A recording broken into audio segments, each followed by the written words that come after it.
Господи Ісусе Христе, Сине Божий, помилуй меня грешного. I Sina i Svetio Duh. Amin. Najvozljubenjevo Hrista Boga, braći i sestri, dneska je cvetnici, praznik vrzan za jedan istorijski nastan, ko što na današnji dan se sluči u najsvetiji grad Jerusalim. Dneska Hristos vleze v stari, dobro utvrden grad Jerusalim,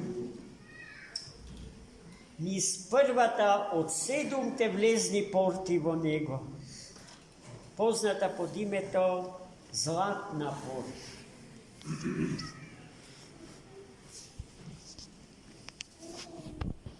No načinot na koji što vleze je dostojen da go privleče naše to vnimanje. Pred portite, pred zlatnite porti jerusalimski, ko što do den dneska stoja, no zapečateni, zadzidani, бидејќи нивното отпечатување според црковното предание се врзува за второто пришествие Христово. И тоа предание не е без основа, бидејќи речиси 2000 години не се нашол ниту еден меѓу силните да ја распечати таа порта.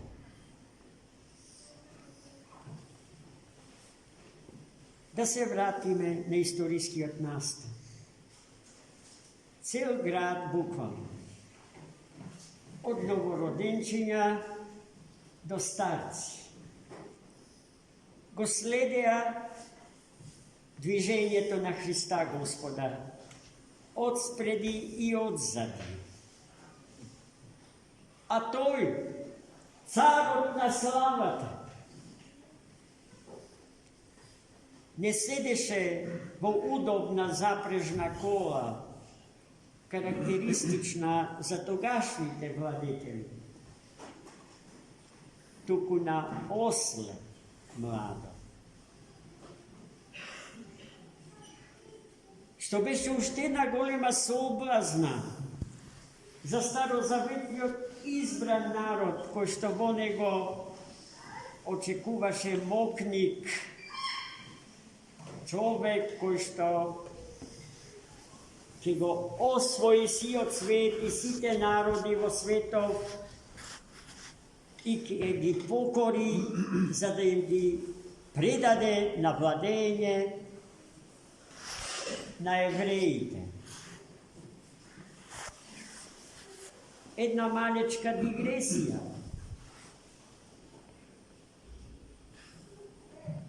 Таков Месија евреите не можат да прифатат. Зборувам за евреите чија религиозна определба е јудаизм. Да се разбериме, меѓу нив има многу православни христијани, извонредни православни христијани. Но и оние што не се православни, меѓу нив има прекрасни луѓе, јас лично ги знам.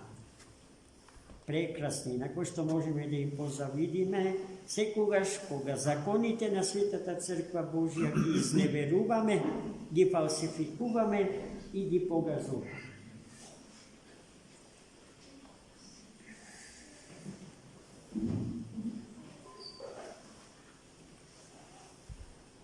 Христос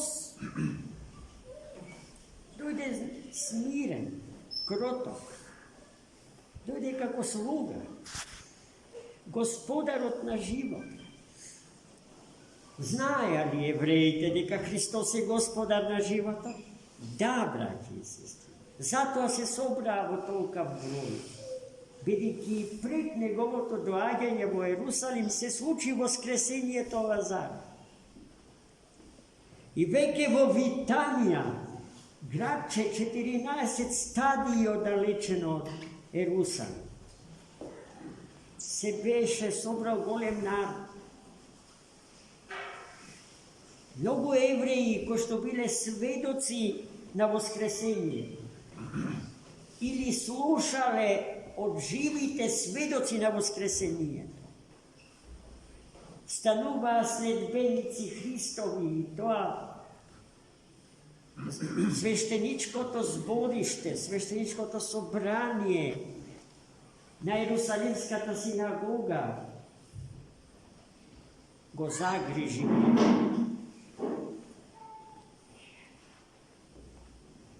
И сега на доаѓање во Ерусалим,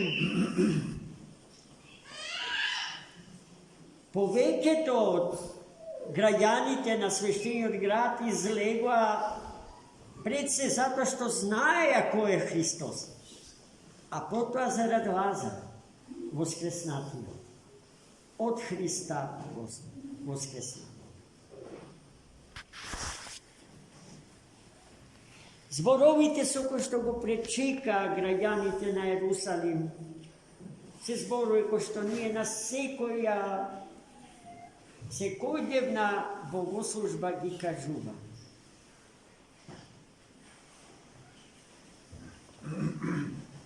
Осана во височините.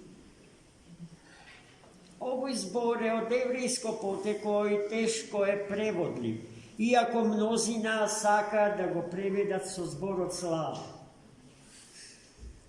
Но според повеќето екзегети на Стариот Завет, тој збор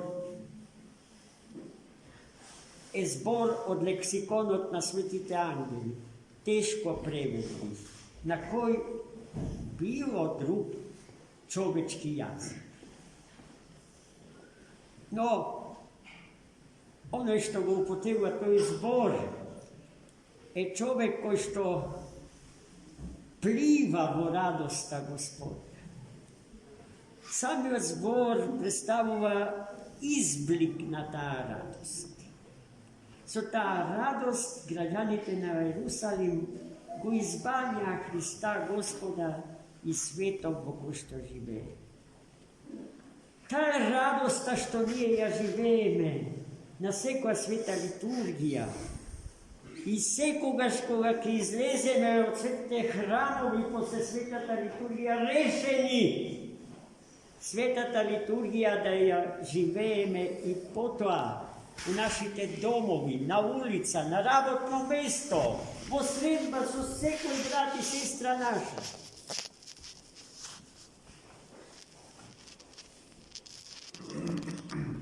Благословен е оној кој што доаѓа во името Господне, Бог Израиле. Тоа се зборовите што ерусалимјани му ги кажуваа на Христос. Но како излегоа тие златоусти ерусалимјани да го пречекаат Христа? Со цвеќе во рацете, држејќи палмови гранчиња и сите други цвеќа што во тој период од годината, во тие топли и светли краишта од планетата Земја ги има. Дали цвеќата имаат во случајот на граѓаните на Ерусалим подлабоко значење од она што ние го знаеме, да се изрази просто почит кон некого што го сакате? Да, многу подлабоко, брајки и сестри. Секој палмово гранче држено од раката на граѓаните символизира една христијанска добродетел, една христијанска доблест, врлина. И на крајот краиштата, Сите палмови гранчиња собрани на едно место ја символизираат победата што Христос ја извојува над смртта во случајот на 4-дневниот Лазар. Па ако Христос може да го воскресне Лазар, јасно е дека може и себе самиот да се воскресне. Но во тоа воскресение Христос ќе ја постигне победата над смртта, крајната, дефинитивната победа.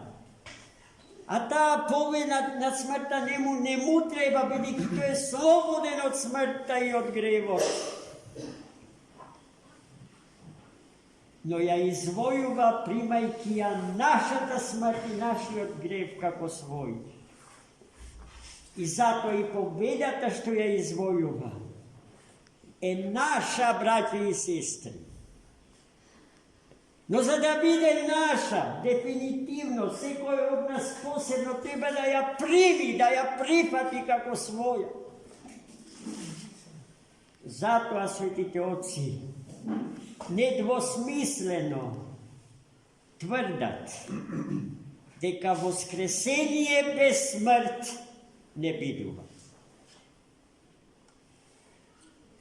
Тоа треба да се запамати.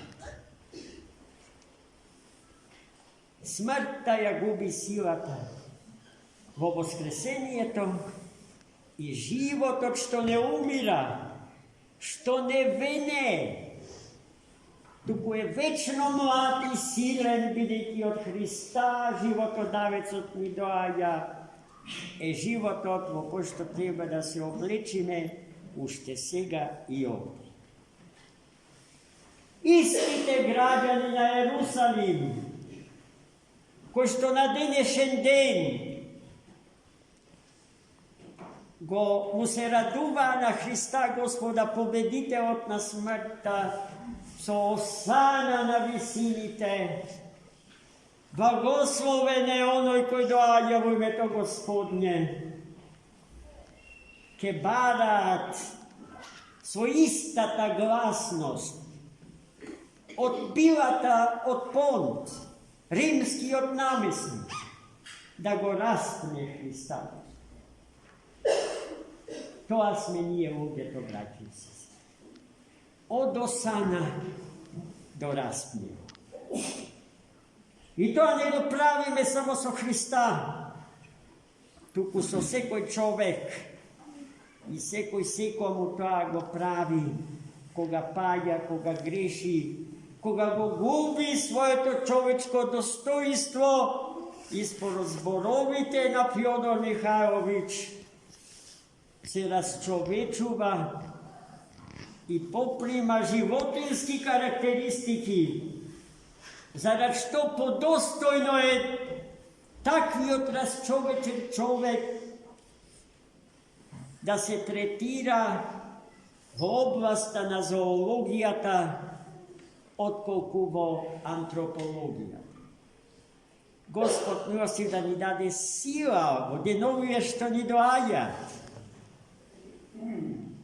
да го интензивираме нашиот пост, нашата молитва, да ја засилиме нашата вера и да ја умножиме нашата љубов, та радосни и весели да си го дочекаме празникот на сите празници, торжеството на сите торжества, денот на сите дни, Светата Пасха Христов. Накратко само сакам да ви кажам дека почнувајќи од четврток имаме интензивен литургиски живот. Се разбира и во деновите пред тоа, од понеделник до среда, литургискиот живот на Светата Православна црква е пребогат. Но ние од причини вам познати нема да можеме во секој ден од таа седмица да се собираме во Свет храм. Ама од Велики четврток, да. Најпрво пред пладнето, ке ја служиме Светата Василиева литургија,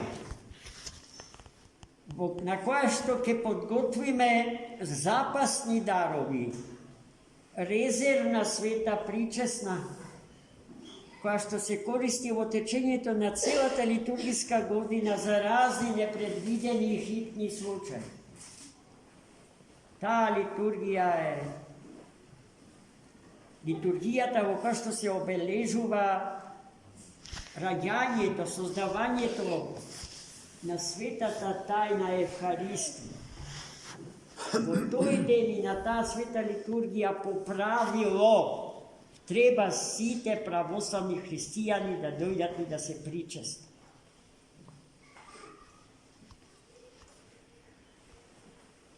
По пладнето, браќи и сестри, ќе ги читаме 12 страстни, страдални Евангелија Христов. Попладневните богослужби ќе почнуваат во 18 часот попладнето вечер. Во петокот, пред пладнето сме слободни, а попладнето ќе се случи погребението Христово, потресно, торжествено, славно. Во секој велики петок, кога се служи тој чин, трпки ни поминуваат по телото. Верувам дека во петок попладнето ќе се собериме сите. Во саботата предпладне ќе служиме Света Василиева литургија со многу чудесни литургиски обичаи. Например, помеѓу читањето на апостолот и Евангелието, во светиот храм се фрла дафино, лисија од ловоров лист. И тоа е толку мило, прекрасно. Листовите како листови со својот зелен хлорофил и прекрасниот мирис не воведуваат во тајната од празник. И тука се завршува. А во саботата вечерта во 23 часот треба да се собериме за да го објавиме воскресението Христа. И да му се радуваме. Онака, како што за воскресението зборува Свети Јован Златоуст, познатото слово, што во тој ден ќе го исчитаме цело. Господа ве благослови. За многу години, простите ми, малку повеќе ве задржа, а овој програм литургиски треба да го знаеме.